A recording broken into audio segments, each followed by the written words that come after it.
Hello everyone, in this session we will talk about cybersecurity framework in India. Now cybersecurity has become an integral aspect of national security. Moreover, its area of influence extends far beyond military domains to cover all the aspects of nation's governance, economy and welfare. Although India was one of the few countries who launched a cybersecurity policy way back in the year 2013, but still there is a need for comprehensive cybersecurity policy in India. There is also a need for a competent cybersecurity infrastructure as a part of our national security, and it was first emphasized long back by the Kargil Committee.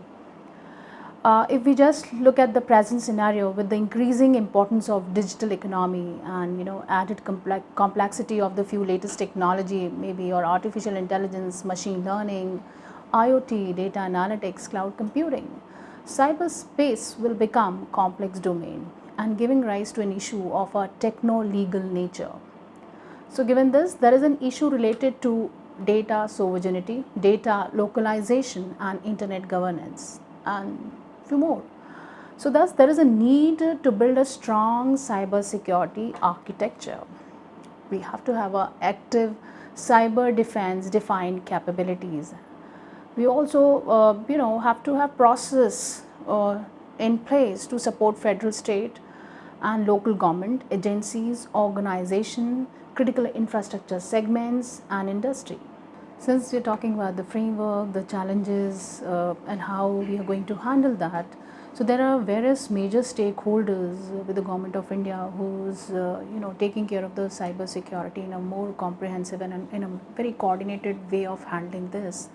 Be it we talk about the National Security Council Secretariat, NCSC, whether it is your MHA, MOD, Department of Information Technology, METI, Department of Telecommunication. We also have CERT in place, that is your Computer Emergency Response Team in India. We have a National Information Infrastructure Protection Center, that is your NIIPC. So there are various major stakeholders who are playing an active role in a very coordinated manner. They're handling the cyber security issues. They are the nodal agencies who's taking care of this.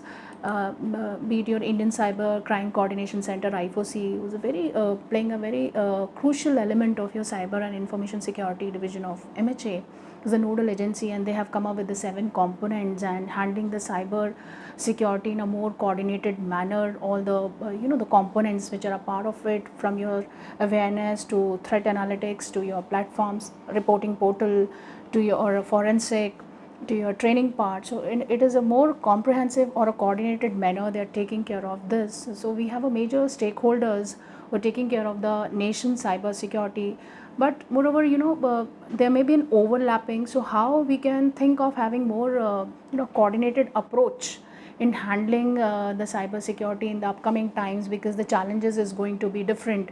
It's not just the non-state actors, but the state actors is going to be the major challenge.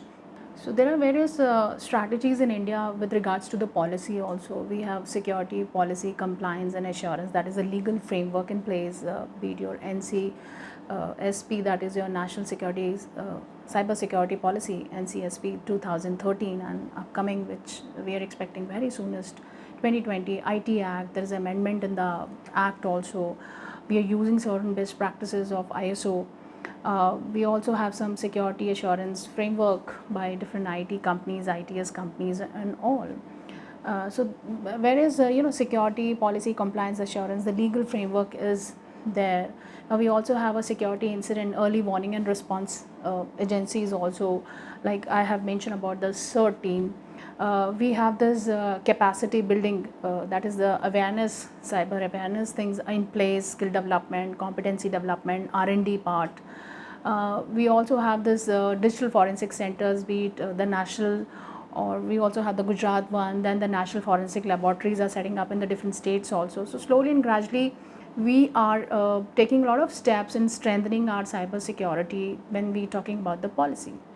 So since I have mentioned about the National Cyber Security Strategy 2020, that is NCSS 2020, and the government is taking initiative in this direction, and the present cyber threat landscape poses a significant challenge due to rapid technology development. As I've told you, many upcoming technology, be it IoT, 5G, AI, cloud computing, data analytics, and all. And the new challenges include your data protection, privacy, law enforcement, which is involving in evolving cyberspace, access to the stored data overseas, misuse of social media platforms, international cooperation on a cyber crime and a cyber terrorism, and so on. So threats from organized cyber criminal groups, technological cold wars, and increasing state sponsored cyber attack have also emerged. So looking at such aspects, the Indian government under the aegis of National Security Council Secretariat through a well-presented task force is in the process of formulating your National Cyber Security Strategy 2020 and to cater for a time horizon for the year from now 2020 to 25. So the proposed vision is to ensure a safe, secure, trusted, resilient and vibrant cyberspace for our nation's prosperity. And Indian government is working on new cybersecurity policy that would address all the concern related to cyber threats and data vulnerability happening across government, department and private sector in India. Now, what are the main pillars of this strategy which we are discussing, that is 2020, which is going to be soon announced? I mean, we are waiting. Each one of us is actually waiting for that, and the various facets of that cybersecurity under the following pillars. Now, what are the important pillars? That is they emphasize on the three parts, that is the national cyberspace security. Now the strength, now what we have to strengthen the structure, people, process and capabilities. And the third is synergy. So resources including cooperation and collaboration, more synergies are required amongst those resources. So according to the Data Security Council, I mean, these are the statistics. Indian is the second most cyber attack country in the world after the US in the recent past. And there has been a significant increase in the cyber threats and the situation is not addressed.